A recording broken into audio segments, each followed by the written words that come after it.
Agenda Nacional por la defensa de los atributos de soberanía de la nación dominicana y del derecho de los nuestros a un futuro mejor en un proceso de desarrollo. Producido por el arquitecto Leopoldo Espaillat Nanita.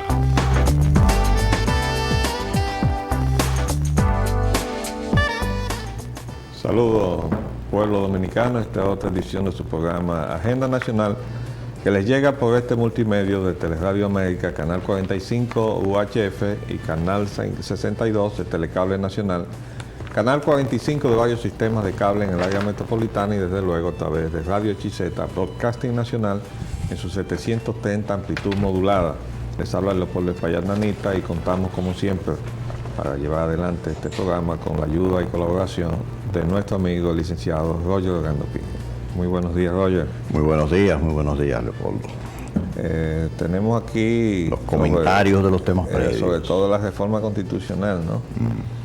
Sí, porque parece que todavía no se ha entregado en el Congreso. No, usted recuerda que yo le había dicho que sí estaba entregada, pero creo que se retiró antes de que se conociera.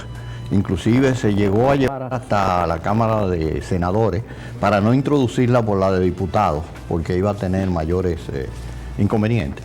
Entonces ahora se recogió de nuevo para hacerle algunas modificaciones, tengo entendido, que se están introduciendo. Hay unas situaciones aparentemente contradictorias.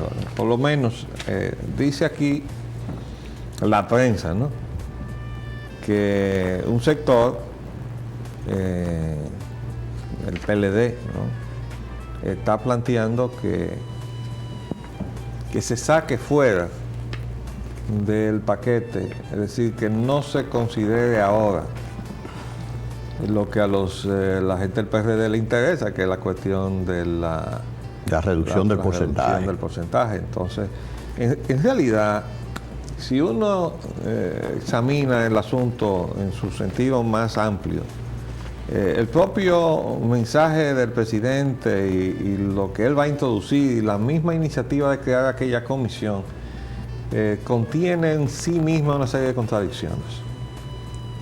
Como ustedes deben recordar, esa comisión la preside Agripino Núñez Collado, rector de la Pontificia Universidad Madre y Maestra, que tiene además una función de coordinador de un grupo de ONGs que siempre hacen actos de presencia en suplantación de las voces auténticas y representativas del pueblo dominicano, planteando posiciones que no responden al interés nacional, sino que responden a la línea que le bajan quienes financian la existencia de esas ONGs. Entonces, el coordinador de toda esa orquesta, es decir, el director de la orquesta, es el rector de la Pontificia Universidad Madre y Maestra.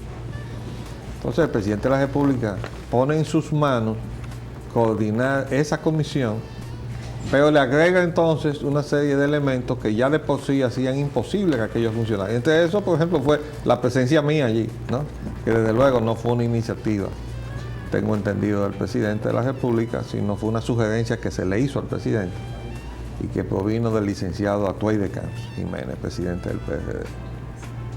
Allí estaban también, como elementos de incongruencia en el funcionamiento de esa comisión, los expresidentes, y allí estaba desde luego entonces el doctor Balaguer, estaba el doctor Jorge Blanco, estaba el doctor Leonel Fernández, y entonces se suponía que aquello iba a ser una situación de imposible conciliación. ¿Cómo usted iba a poner a esas tres personas de acuerdo para que respaldaran ese cuerpo de recomendaciones que en definitiva y en última instancia incluían entre una de ellas el establecimiento de la constituyente como el mecanismo idóneo para modificar la Constitución de la República?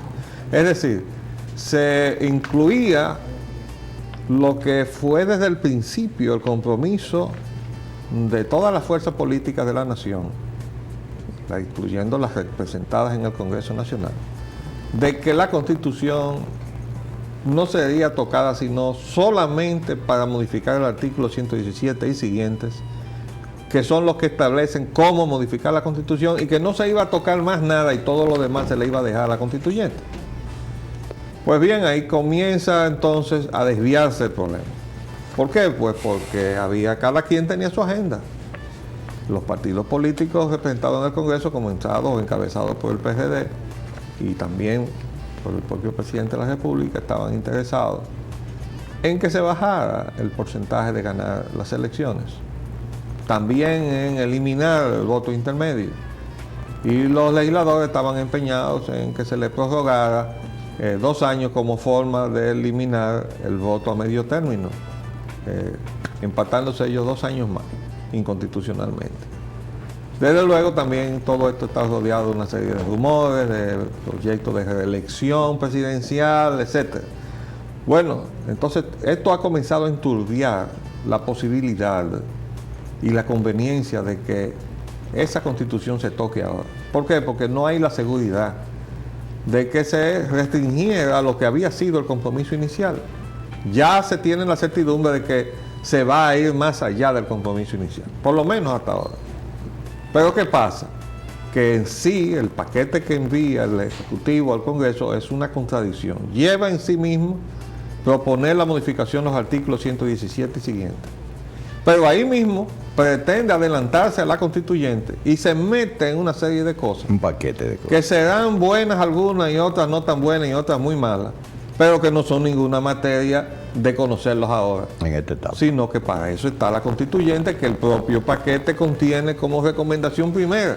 Entonces, ¿para qué todo lo demás? Usted no puede proponer, señor, yo considero que debe haber una constituyente, y ahí mismo usted contradecirse y decir, pero yo entiendo que ahora y antes de la constituyente hay que hacer esto y esto y esto y esto. Es una contradicción. Entonces esa contradicción nace de la creación misma de la comisión, creada por decreto del presidente de la República, que encabezó Agripino Núñez Collado. De ahí en adelante todo lo demás tenía que ser inconsistente y sobre todo iba a ser contradictorio con lo que estaban formulando los legisladores en el Congreso Nacional, interesados únicamente en quedarse. Entonces, vamos a ver qué pasa. Todavía no otro está en el aspecto Congreso. de la cuestión constitucional que ha aflorado, y esto es en los últimos meses, porque no esa vertiente no era objeto de debate anteriormente en todos estos debates que se mantenían sobre la situación de la reforma constitucional, es el que si se hace antes o se hace después de las elecciones. Algunos abogan porque se haga antes para afirmar ¿De cuáles elecciones? de las elecciones venideras, de que si las Constitucionales, la de medio término. La de medio término. Entonces, indudablemente que como ya usted ha explicado, lo importante, lo trascendental, lo único que debió haberse enfocado era que se reformara la Constitución para establecer la constituyente y ya. Y se acabó. Y se acabó.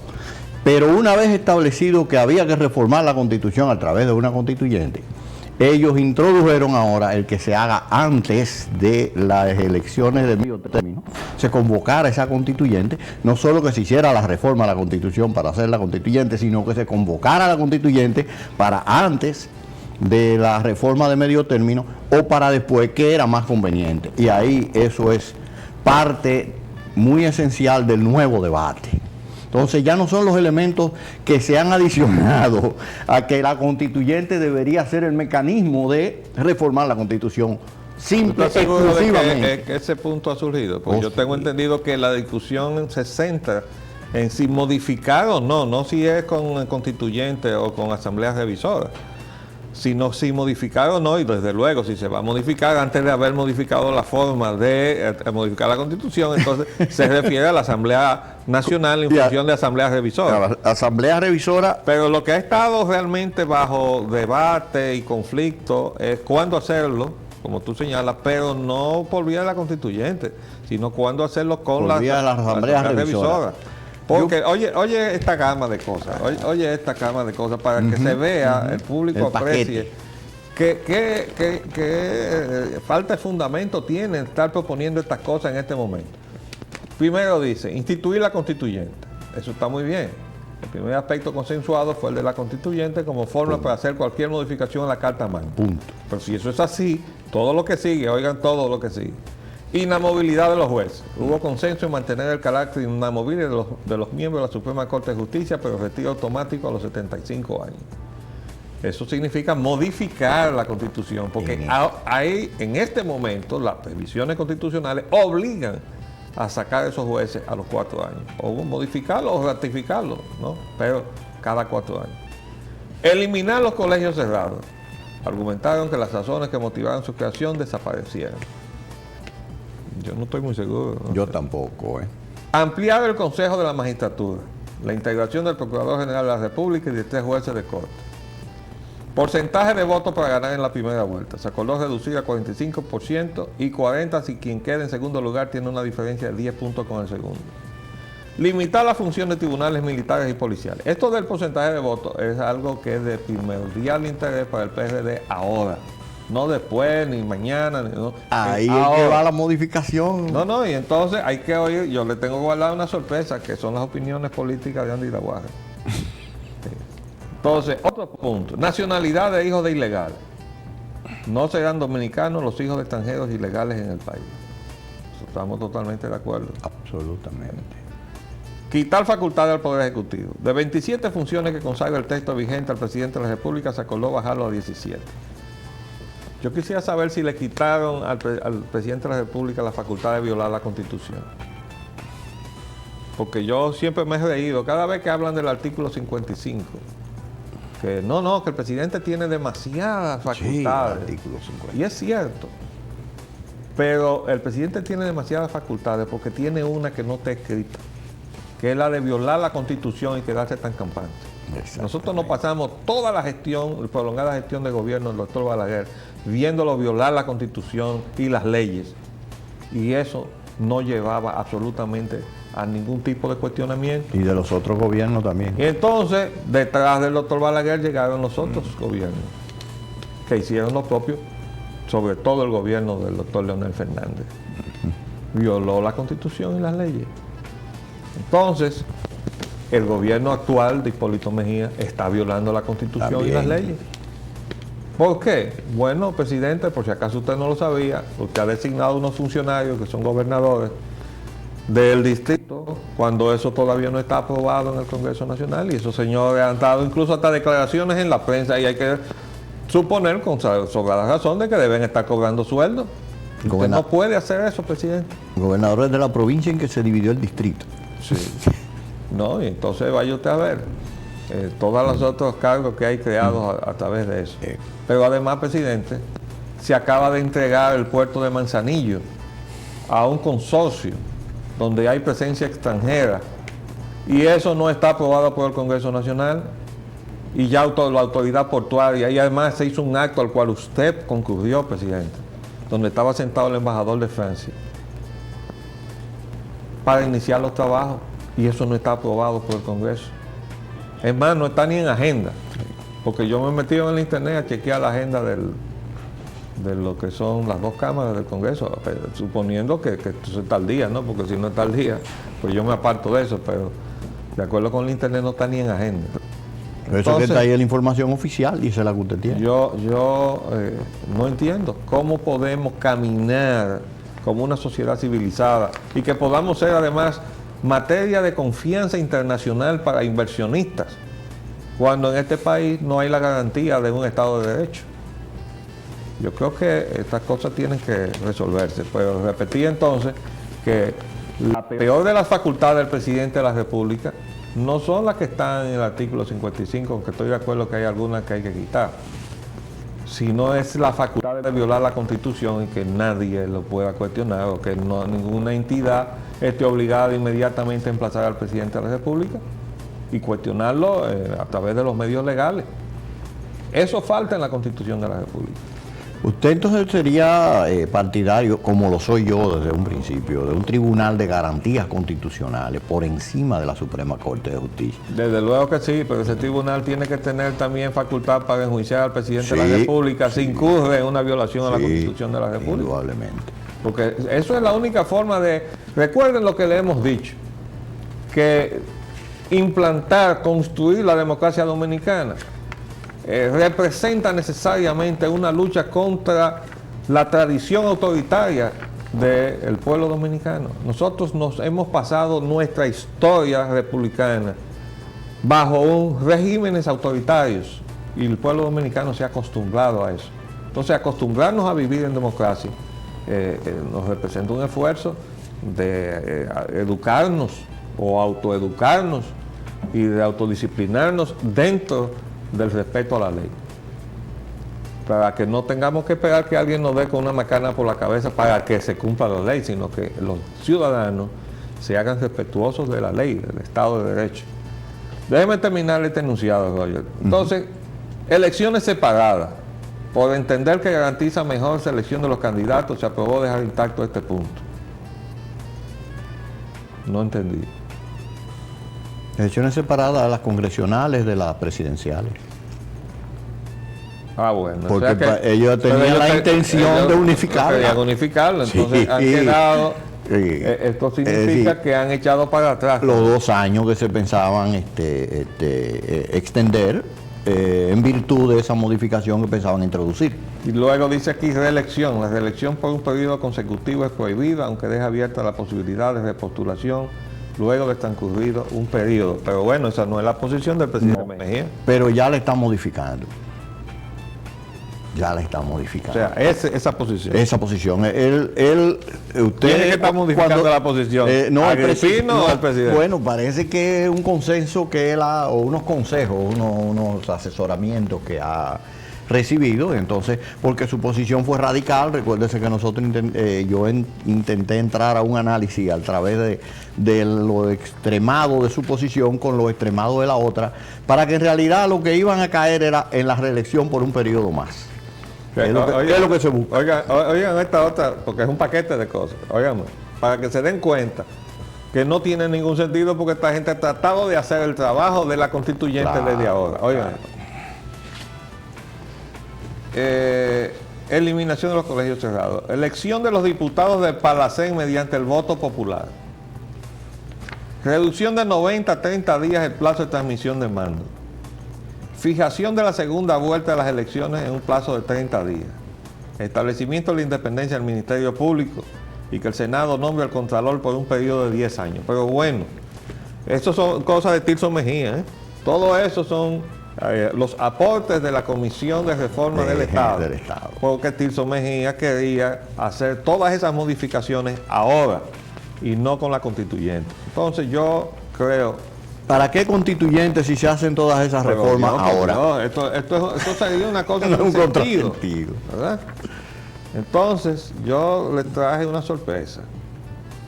Y es que el señor Andy Daguarre está opinando sobre cuestiones de política. Sí, aquí él dice, oigan esto.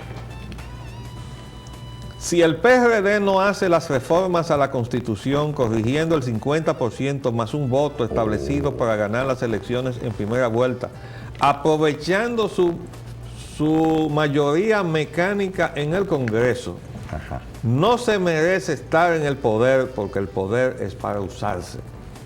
Mírenlo aquí. Palabra santa. No, yo nunca había oído unas expresiones tan politiquera como esa de ningún político y ahora menos de un economista. Míralo ahí. Que se supone que está alejado de la política. Y que exclusivamente, se supone. Él está sumergido en la política. Pero hace tiempo. Sí, está haciendo de asesor de los gobernantes. Sí, él se sumergió en el mar morado primero y entonces después sacó la cabeza y ahora se está sumergido en el mar blanco. ¿Usted se imagina este concepto?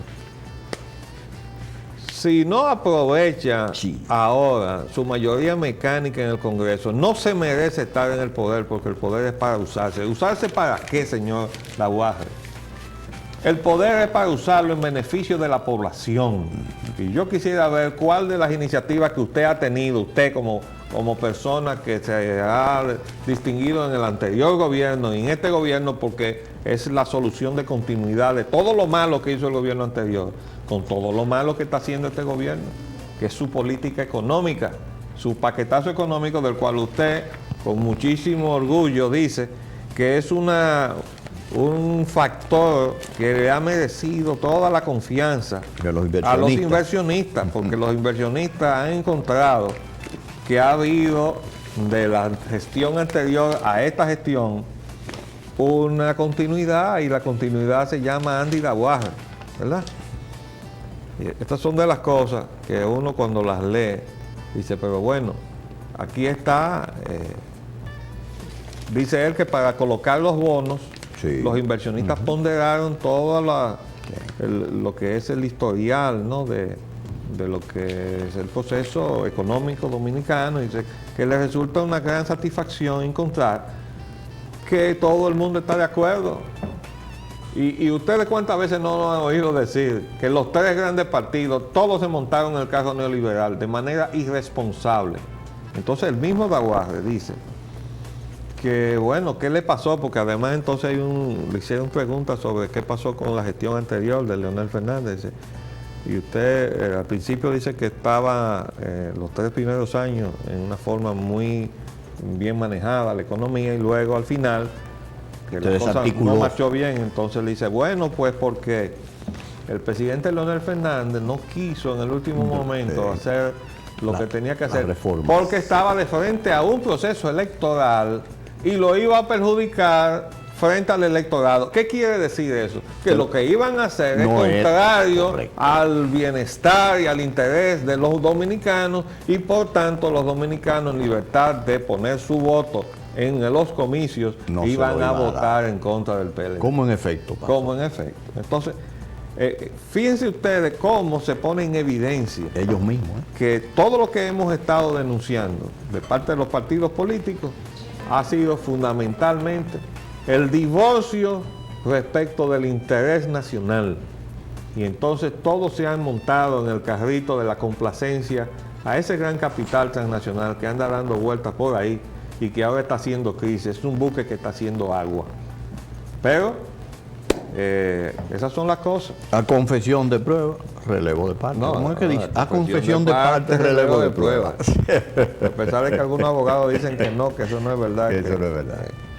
Pero eso es lo que hay. Por otro lado, tenemos la parte, dice aquí que el presidente Mejía le pide al Congreso que excluya de discusión el tema de las reelecciones. Ese es otro elemento que demuestra que todavía no está listo el paquete. Ajá. Porque si se va a sacar y se va a excluir el tema de la reelección, dice el que estaba tan decidido, tan contundentemente decidido por él, que él se opone directamente a la cuestión de la reelección y que no. Bueno, ahora parece que ha habido o va a haber una versión más mediatizada en cuanto a su posición se refiere. Sí, a venir con otro tipo de posición. No sabemos cuál va a ser, pero de todo modo, si está pidiendo que se saque de la discusión el tema, entonces por algo algún cambio tiene él en agenda, ¿no? Claro. Y de todos modos, ya veremos. Aquí dice, el presidente Hipólito Mejía planteó llegar al Congreso Nacional excluir del debate de reforma constitucional los temas de la reelección presidencial y la extensión del periodo legislativo, informó el consultor jurídico del Poder Ejecutivo, Guido Gómez Mazara. El funcionario llegó ayer al Senado para anunciar la postergación hasta hoy jueves de la entrega del proyecto de cambio a la Carta Magna, mientras se trata de lograr un consenso en torno al tema con el Partido de la Liberación. Bueno, eso es lo que hay. En cuanto a la cuestión de la reforma constitucional, vamos a ver por fin qué es lo que el gobierno deposita en el día de hoy en el Congreso. Por otro lado, tenemos las finanzas gubernamentales, porque dice aquí una información que el gobierno utiliza 730 millones de un préstamo para obras prioritarias, o tiene línea de crédito con la banca local. Bueno, si ustedes observan, 730 millones viene resultando muy aproximado a lo que sería el primer desembolso mensual de la línea, de los bonos soberanos. O sea, 40 millones de dólares da 680 millones por mes. O sea que acuérdense que les hemos explicado que el mecanismo no pone a disposición del gobierno dominicano los 500 millones para desembolsarlos de una vez, sino que va a irlos retirando mensualmente en una magnitud de 40 millones. Entonces eso significa que 40 millones de dólares a la tasa prevaleciente da alrededor de 680 millones. El gobierno tomó 730 millones de un préstamo en la banca local y eso es un poco por encima de lo que sería la primera mensualidad de los bonos. De todos modos, yo quería explicar lo siguiente. En la ejecución presupuestaria se presenta una situación y es que los ingresos del Estado no son una línea horizontal en el tiempo. Es decir, no entra lo mismo en enero, ni en febrero, ni en marzo, ni en abril, ni en mayo, ni en junio, en julio, en agosto, sino que hay meses donde el ingreso del Estado por determinados impuestos hace lo que se llama un pico, luego baja y luego viene otra recaudación que vuelve y hace otro pico, aunque desde luego hay una recaudación que va todo el año, ¿verdad? Pero no se comporta en su conjunto de una manera estable y horizontal, sino que va fluctuando. Entonces, los gastos, sobre todo los gastos fijos, que son las nóminas y todo aquello, ¿verdad? Sí.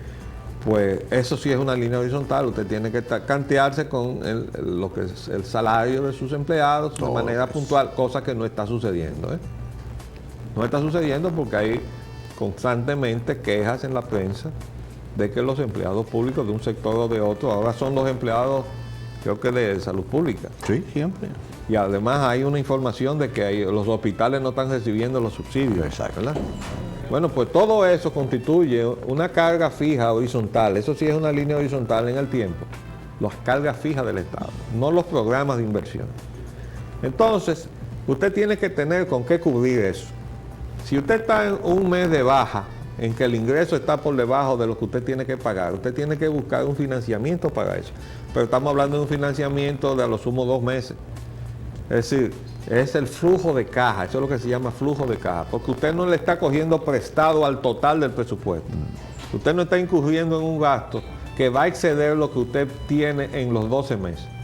Entonces usted puede buscar, y el financiamiento bancario a mí me parece correcto, usted cubre esos meses o esos 2 meses que están en descubierto, pero automáticamente su superávit pase sobre los recaudados, usted tiene que reponer eso y liquida esa línea de crédito bancario.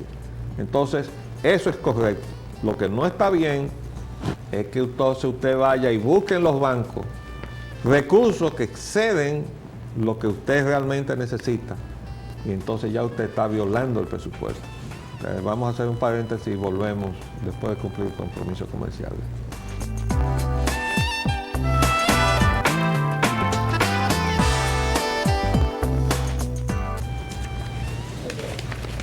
Continuamos. Bien, pues tenemos acá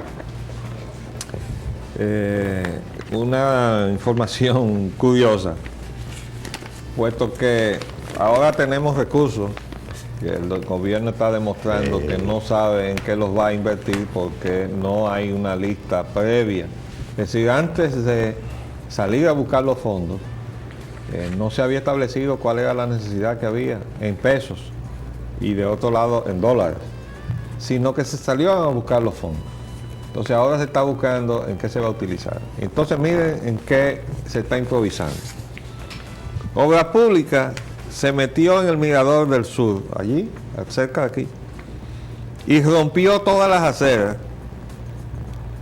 para hacer un programa de remodelación que ha sido protestado por todos los usuarios del parque, porque le han quitado el paseo de grama sobre el cual muchos de ellos corrían para evitar el impacto sobre un pavimento duro.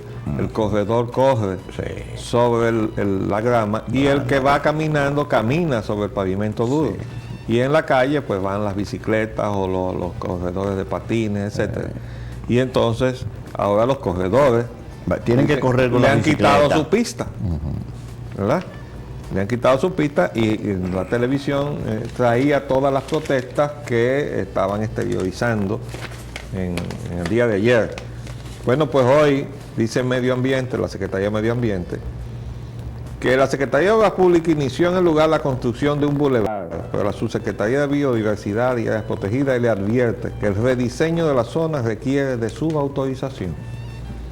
Bueno, pues bien por la Secretaría de Medio Ambiente y Recursos Naturales, y mal por la Secretaría de Obras Públicas, que se ve que no tiene un orden de prioridades sobre cómo gastar el dinero del Estado. ¿Quién le pidió a la Secretaría de Obras Públicas que hiciera eso cuando los usuarios del parque están bajo protesta? Bueno, las cosas que le piden no las hacen, y las que no le piden entonces pretenden hacerlas, bueno, sin tener en cuenta la utilidad de que está sirviendo lo que están destruyendo. Como hizo el PLD con Santiago, que Santiago los Caballeros dijo, no queremos ni elevado ni túneles, y le dijeron, allá van los túneles. Los santiagueros dijeron, nosotros tenemos estas necesidades, nosotros no necesitamos esos elevados y túneles, pero ya le metieron los elevados y túneles. Bueno, entonces ese es el asunto, porque es que la gestión de Estado tiene que estar conectada con la gente en un régimen democrático, desde luego. Porque si es otro tipo de régimen, bueno, ya es otra cosa. Y cierto grado de participación, no simplemente democrático porque se elijan las autoridades por medio de un voto y punto. No, porque estoy hablando de comunicación con la base y de que la gestión del gobierno vaya en atención a las prioridades de la población, a lo que la población dice que necesita en orden prioritario. Mire, yo estoy sin comer, no me baché en la calle, déjeme de comer primero, búsqueme un empleo, genéreme un empleo que me ponga en condición de yo comer, y después hablamos de cómo mejoramos la estética del ambiente donde yo vivo, o las condiciones hasta de saneamiento, pero primero necesito sobrevivir. De modo que en el orden de prioridades hay que generar empleo primero, porque cuando usted genera empleo, usted incorpora a la economía a esa gran masa de gente que está marginada de la economía, que ya hemos explicado, que es un producto directo de este modelo. Este modelo neoliberal genera desempleo. No es una cuestión puramente accidental que está sucediendo, no, esto es consecuencia directa de este modelo económico. Entonces, ¿cuál es la acción directa que debió haber tomado este gobierno? En primer lugar, emprender un programa profundo y dinámico de generación de empleo. No está en el programa de gobierno del PRD, lo pueden buscar. Yo sé lo que le estoy diciendo, porque yo busqué precisamente eso. ¿Está en prioridad? Bueno, la educación, la salud, la cultura y una serie de cosas. Pero el empleo, a través del cual fluye la capacidad de compra con la cual la gente puede subvenir a sus necesidades fundamentales para sobrevivir, no está en la prioridad del programa de gobierno que se ofertó. Y lo estoy diciendo ahora y no lo dije antes, porque esa fue mi manera de contribuir a las posibilidades del amigo Hipólito Mejía. Si yo me iba a la televisión a censurarle su programa de gobierno, más el desastre de las exposiciones que estaban haciendo su equipo, el actual equipo que tiene ahí nombrado, que no quiere. Cuando se fueron a la televisión a decir que iban a subir de un 8 a un 12% el ITEVI, porque se iban a bajar los aranceles de la aduana para tratar por igual los insumos de la industria con el producto terminado que viene a competir con la producción nacional. Yo me puse la mano en la cabeza y fui a la televisión y dije, esos señores que están ahí hablando en la televisión no responden al pensamiento del candidato Hipólito Mejía. Me atreví a decir eso, creyendo que realmente había un divorcio entre la forma de pensar de mi amigo Hipólito Mejía y el equipo del PRD, que es el mismo equipo que hizo el programa neoliberal de José Francisco Peña Gómez. Que eso es algo que los PRDistas, mis amigos, tienen que reflexionar. ¿Por qué del PRD están saliendo programas neoliberales que atentan contra la condición de vida de los ciudadanos? Entonces, averigüen dónde fue que el tren se descarriló, porque en algún momento el PRD, como partido político ideológico, fue un tren que se descarriló. Y desde entonces está pariendo programas neoliberales, incluyendo el último. Entonces, para que después no parezca que estos son accidentes, no son accidentes. Ahí está nombrado el equipo ese que estaba en la televisión. Y todas las medidas que ellos anunciaron se hicieron. Yo le hablé al presidente y le advertí. Y desayunamos juntos y yo le expliqué cómo es posible que se vaya a bajar el arancel para tratar de la igual forma el mismo producto como insumo que ese producto que venga como producto terminado a competir con el producto dominicano. Es que no puede ser. Entonces me dijo, no, eso son cuestiones preliminares y tal, pero eso es lo que se ha hecho, presidente. Entonces, tenemos que tener ahora mismo una capacidad de crítica y de autocrítica, sobre todo el gobierno, porque hay cosas que sencillamente, las circunstancias que vienen ahora como consecuencia de lo que pasó el martes 11 de septiembre en los Estados Unidos, nos van a obligar a todas esas locuras que se arrancó por ahí, eso de los Juegos Panamericanos.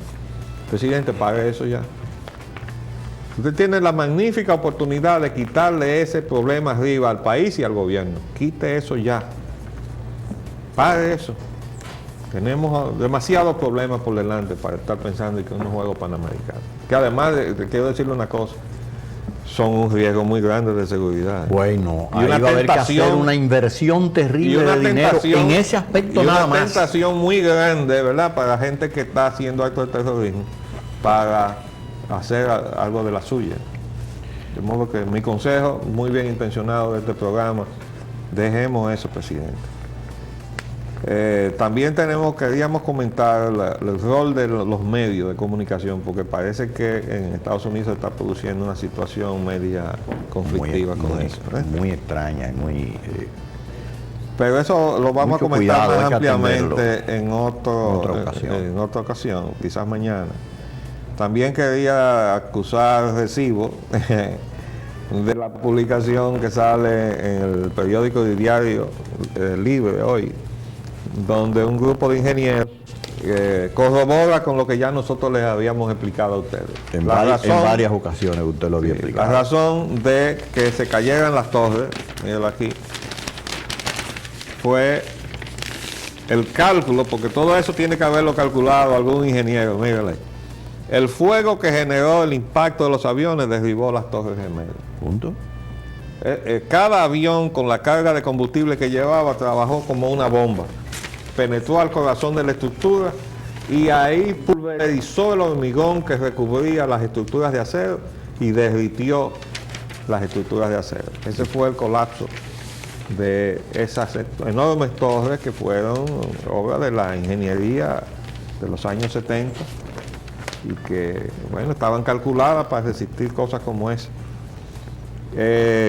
Quiero darle entonces esta información al amigo Roger. ¿Qué te parece? Lockheed negocia venta de aviones. La ley, pero creo que está mal expresada. Lo que pasa es que las empresas fabricantes de aviones envían sus vendedores a mercadear su producto en diferentes áreas específicas dependiendo del tipo de avión que esté sacando, el tipo de producto que esté sacando al mercado en ese momento.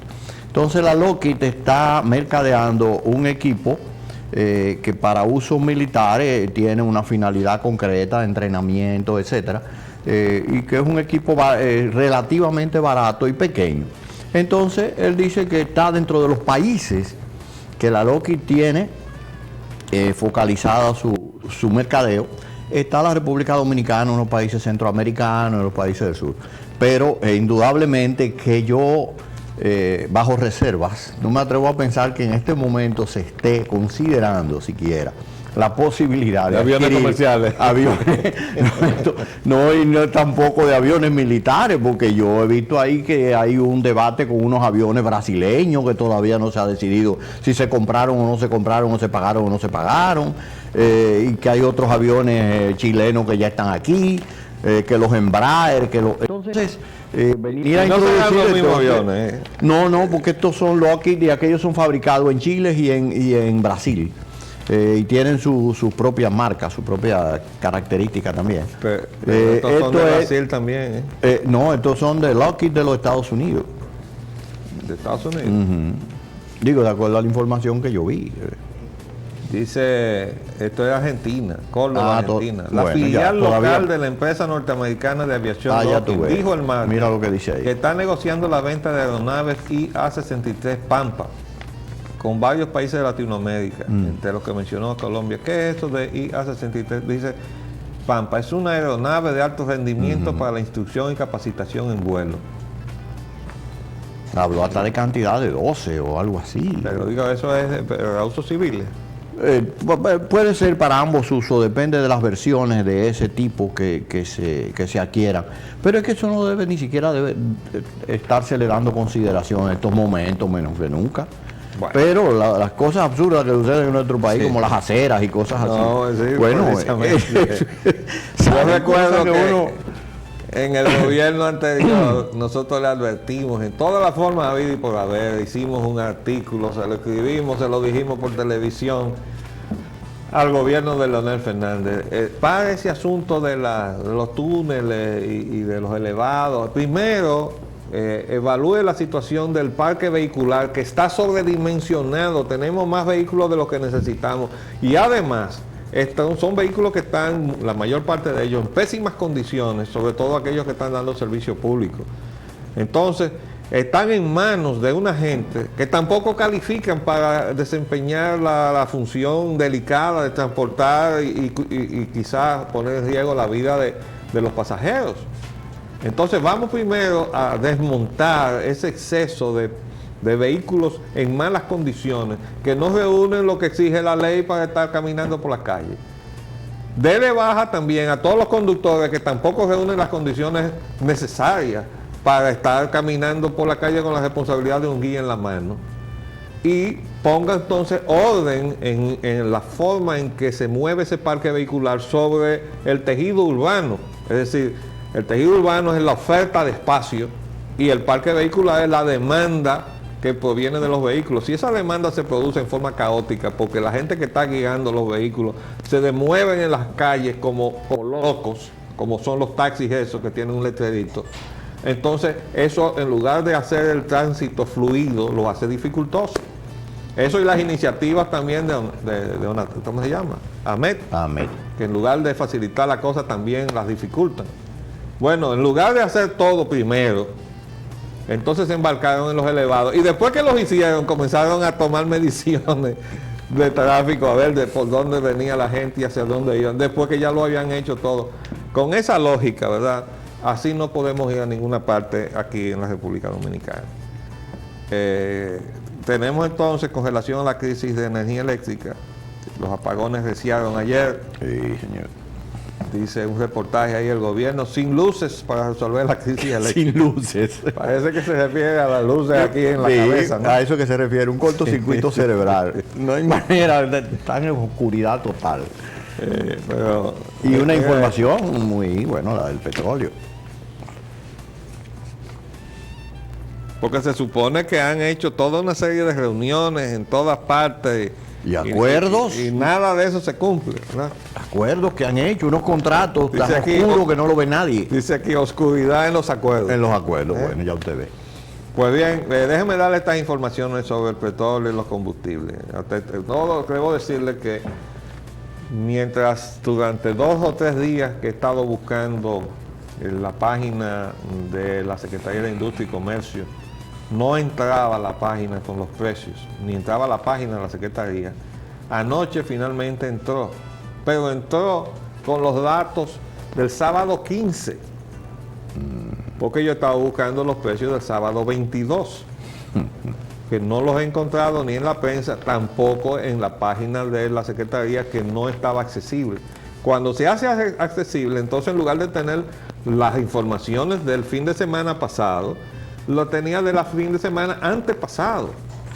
Bueno, yo, como ustedes saben, he criticado la posición de la Secretaría o del Secretario de Industria y Comercio, el señor Hugo Viriani, respecto del gas licuado de petróleo, porque en la prensa de ayer salió un reportaje muy amplio donde él afianzaba su criterio de que había que mantener sin subsidio el gas licuado de petróleo. Eso en primer lugar constituye una violación a la ley de hidrocarburos que se aprobó.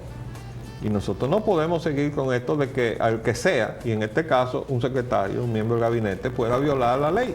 Porque sí, porque ese es su criterio. Bueno, pues ese es el criterio del amigo Hugo Giuliani. Pero él tiene que cumplir la ley. Yo le llamé hoy en la mañana y quedamos en citarnos esta tarde, o sea, mejor dicho, tenemos cita esta tarde, voy a visitarle. Mañana les diré cómo nos fue en esta entrevista con el amigo Hugo, a quien tengo que lamentablemente criticar en su gestión hasta ahora, en las declaraciones que ha dado, porque para mí son totalmente desacertadas. Y así se lo dije. Dije, estoy alarmado por las declaraciones que diste. De modo que vamos a ver qué sacamos de la reunión esta tarde. Pero mientras eso sucede, además yo le había aconsejado al amigo Giuliani cuando tomó posesión, le digo, la ley no te obliga a estar modificando los precios toda la semana, te obliga a revisarlos, pero si no es necesario modificarla, no estás obligado a modificarla, porque si la existencia, el inventario es por un mes o por 45 días, y lo que está fluyendo al mercado es exactamente la misma compra, comprado al mismo precio durante un mes o 45 días, ¿por qué se tienen que estar modificando los precios toda la semana?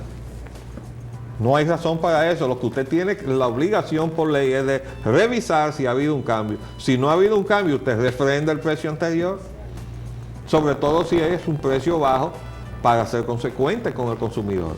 No es para dejar un precio encaramado por allá y quedarse casado con el precio alto cuando el precio de los combustibles baja. Déjeme decirle cómo anda ahora el precio del petróleo en el mercado mundial. El precio del petróleo de los PEP está debajo de los $20, está en 19 y pico dólares el barril. El precio del petróleo en Nueva York, dice, llega a su nivel más bajo, ¿verdad? Eso está en el listín diario de hoy, ¿verdad? En los siguientes niveles está, esto es Nueva York, ¿eh? El precio del crudo mantenía ayer una clara tendencia a la baja en el mercado de Nueva York. Estos son especulaciones, no es el precio real, que es lo que les he explicado siempre. Pero aún el precio de especulación, dice, el precio de los contratos para noviembre del petróleo intermedio de Texas, también que siempre es más caro que todo lo demás. El de referencia en Estados Unidos llegó a situarse durante la sesión en $20 con .30 centavos de dólar, con un descenso de más de un 6% respecto a la sesión anterior, o sea, de un día para otro bajó un 6%. Eso es en los Estados Unidos. Ya el petróleo de los OPEP está debajo de los $20. Entonces, mientras tanto, nosotros aquí seguimos, vamos a ver lo que nos dice el secretario esta tarde. Mientras tanto, las amas de casa, con muchísima razón, están reclamando el subsidio al gas. Y ahí están ya manifestándose. Ya salió un primer grupo a desfilar en las calles. Y hay que esperar lo que viene, mire. Sí, porque como se había manifestado tan tolerante, se había expresado tan tolerante la población con respecto a la alza de los precios del gas, porque no estaba subsidiado. Entonces ellos interpretaron esto como que ya debemos adoptar de que el subsidio del gas no va. No, que nos economizamos. No vamos a economizar el subsidio, 120. Es que es un criterio equivocado de que el Estado se va a economizar, porque el Estado no tiene que economizar él como si ese dinero fuera suyo. Ese dinero es del contribuyente. Como una empresa. Entonces, si usted es responsable del encarecimiento de ese producto para el consumidor, usted tiene que asumir la consecuencia. Subsídielo para que lo baje al nivel que debería estar llegando al consumidor en condiciones normales. Si usted crea la normalidad, usted la tiene que corregir. No puede ser irresponsable el Estado, ni con la electricidad, ni con el consumo de los combustibles. Y lo primero que hay en el consumo de los combustibles es que los precios de referencia, de los llamados precios de paridad de importación, están distorsionados y están ocultando una tremenda distorsión en el ámbito de la corrupción administrativa, para que estemos claros. Entonces eso no se toca, pero requiere que esa fiesta que se están dando los negociantes siga a costa del bolsillo de los consumidores. Eso no se puede tolerar. Y lo voy a hablar esta tarde con el amigo Giuliani para ver si se amarra los pantalones y echa ese pleito. Bueno, nos hicieron señas de que se nos fue el tiempo. Siempre sucede lo mismo, pero quedamos pendientes de volver con ustedes mañana con otra edición de su programa Agenda Nacional. Les hablamos Leopoldo Espaillat Lanita y Roger Ogando. Aquí estaremos de nuevo mañana. Dios mediante.